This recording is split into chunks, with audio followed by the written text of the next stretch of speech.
Bienvenue dans ce nouveau tutoriel où on va aller voir où se trouvent les statistiques de votre salon dans le logiciel. Donc pour ça, rendez-vous dans l'onglet Autres, juste ici, dans Statistiques du salon. Vous allez ici retrouver beaucoup de statistiques concernant votre salon et vous allez de votre côté pouvoir venir chercher les informations qui vous intéressent pour pouvoir les analyser et voir si vous devez agir ou non en conséquence. Juste avant, pendant que je parlais, on vous a demandé de choisir la plage sélectionnée. Donc bien sûr, une fois que c'est fait, vous pouvez toujours modifier la date, donc juste ici, comme partout dans le logiciel, et choisir une période prédéfinie si vous le souhaitez aussi. Donc la présentation fonctionne ainsi, vous avez juste ici beaucoup d'onglets, on va pouvoir les regarder au fur et à mesure. Donc on a un onglet chiffre d'affaires où vous allez retrouver le total des tickets par type. Donc là c'est vraiment par type de vente entre guillemets, dans le sens où vous allez retrouver les prestations, les produits, les abonnements, etc. Quand vous n'en avez pas vendu, la ligne reste tout simplement à 0 et vous allez retrouver donc ici le détail avec le nombre de ventes, le montant TTC, s'il y a eu des chèques cadeaux utilisés ou non pour payer ces prestations et donc le total final avec le total des tickets en TTC et le panier moyen général. Donc là on avait vu qu'on pouvait avoir l'information concernant un collaborateur. Dans la fiche client, vous pouvez avoir le panier moyen du client. Là c'est vraiment le panier moyen général sur votre salon. Donc c'est une information qui peut être très utile puisque par exemple si vous souhaitez mettre une nouvelle offre, que votre panier moyen, donc là il est à 29 €, c'est particulièrement faible pour le coup, mais si votre panier moyen est à 29 € et que demain vous voulez mettre une nouvelle offre à 120 € par exemple, il y a peu de chances que l'offre fonctionne de suite puisqu'elle est très éloignée de la moyenne des dépenses chez vous. Alors que du coup il faudra aussi éviter de mettre une offre qui est en dessous de 29 € pour ne pas faire descendre votre panier moyen. Par contre vous pouvez très bien décider de mettre une offre à 35 qui n'est pas très éloignée de votre panier moyen et qui va du coup le faire augmenter petit à petit. Donc voilà concernant le total des tickets. Vous avez le total des règlements. Donc là, vous avez carte bleue, chèque, espèces, etc., etc. Vous allez retrouver vraiment le détail. Donc dans autres règlements, vous avez les paiements de la boutique et tout ce que vous avez mis comme autre. Donc ça peut être groupon, etc. Vous avez donc ici le total réglé en TTC qui peut être différent du total des tickets puisque si un ticket a été fait par exemple le 31 août mais que la personne avait oublié son portefeuille ou vient le régler le 1er septembre, eh ben, on aura quelque chose dans régler mais le ticket vient bien d'une autre période. C'est pour ça que ça peut être différent.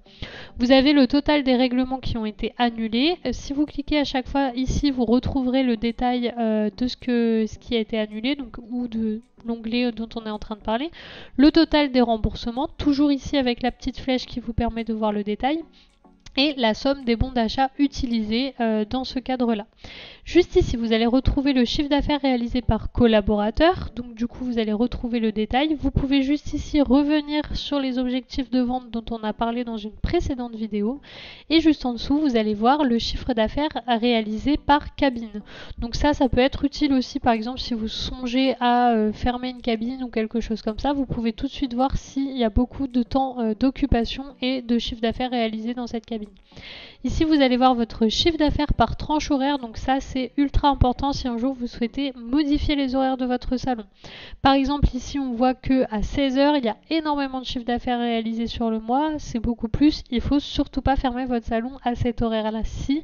Donc, il faut vraiment venir prendre en compte ces informations. Voilà pour l'onglet CA. Vous avez un onglet prestations. Vous allez retrouver donc l'ensemble des prestations, la quantité qui ont été vendues. Vous allez retrouver le montant TTC, le total ici. Là, c'est vraiment personnalisé pour chaque ligne. Ici, vous avez le total. Ça se présente un peu de la même manière que pour les objectifs de vente de vos collaborateurs. Et vous avez le total des prestations. Vous allez pouvoir visualiser les rendez-vous qui ont été non honorés. Donc c'est important quand vous avez un rendez-vous non honoré de bien l'indiquer dans le planning puisque vous allez pouvoir avoir un total et surtout estimer la perte en euros de vos rendez-vous non honorés. Donc en fait si je clique là-dessus, il va venir me dire que le rendez-vous non honoré entame une perte de 60 € dans le cas et que le nombre de rendez-vous total était de 7 €. Donc du coup le coût estimé d'un envoi de SMS pour éviter un rendez-vous non honoré parce qu'en fait généralement les gens ont maintenant l'habitude d'avoir un SMS de rappel.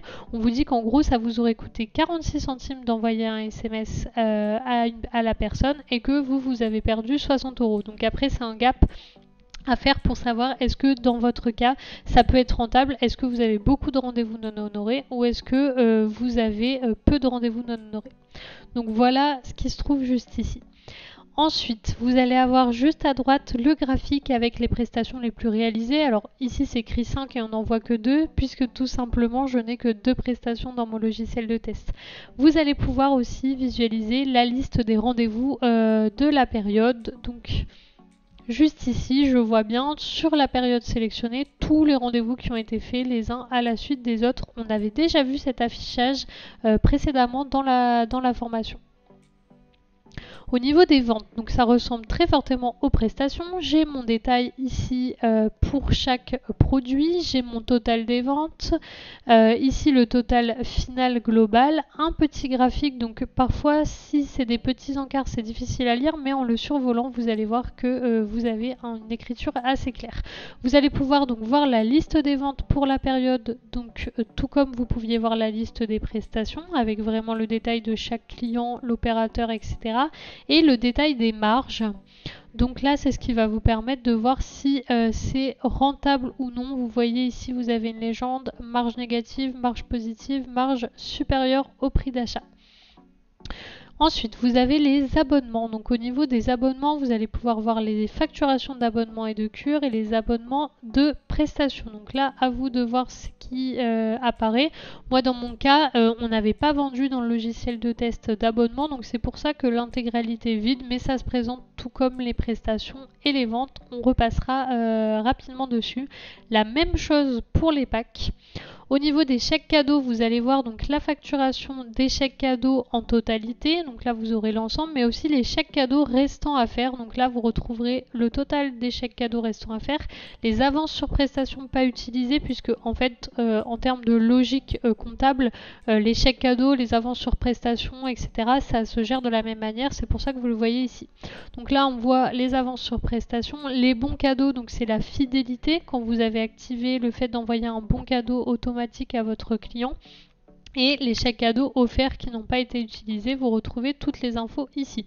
Donc je le répète, si c'est vide, c'est parce que nous, dans notre logiciel de test, c'est vide. On n'a pas rentré d'informations sur le mois de septembre à ce sujet. Au niveau des cartes privilèges, ça se présente de la même manière. On passera rapidement. Vous retrouverez le nom de la carte privilège, la quantité vendue, sa date et son montant TTC avec un total juste ici.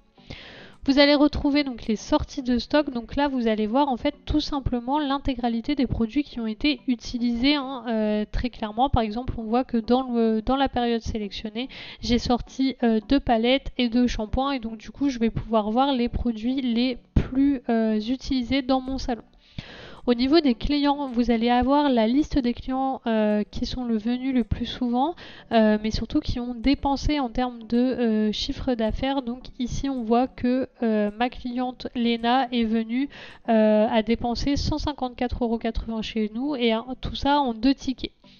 Donc du coup, on voit que 2 clients sont venus à l'Institut sur un total de 5 clients dans mes fiches clients. J'ai 5 clients, j'en ai 2 qui sont venus, donc j'ai eu un taux de fréquentation de 40% sur l'intégralité de ma fiche client. Et on voit ici un petit graphique sur les clients qui sont venus, comment ils nous ont connus. Donc du coup, on voit ici qu'ils nous ont principalement connus en autres. Et vous allez voir donc les nouveaux prospects dans la période ainsi que les nouveaux clients dans la période juste ici. Et pour finir, vous avez une information sur le temps d'occupation. Donc là, on voit le temps d'occupation par personnel et le temps d'occupation par cabine. Par exemple, on voit que dans la période, Brad Pitt, le lundi a été occupé 30 minutes, le mardi 1h45. Donc ça va vraiment venir prendre le temps de prestation dans l'agenda. Et on voit aussi mes cabines juste ici. Alors c'est très peu, nous je rappelle, c'est un logiciel de test, ça sera beaucoup plus parlant chez vous. Et du coup, vous allez pouvoir récupérer le détail donc juste ici en voyant le temps d'occupation vraiment en détail. Donc là, il va récupérer les informations au niveau du planning. Ça peut prendre un petit temps de chargement. Et donc du coup, on retrouve ici le détail du personnel et ici le détail des cabines.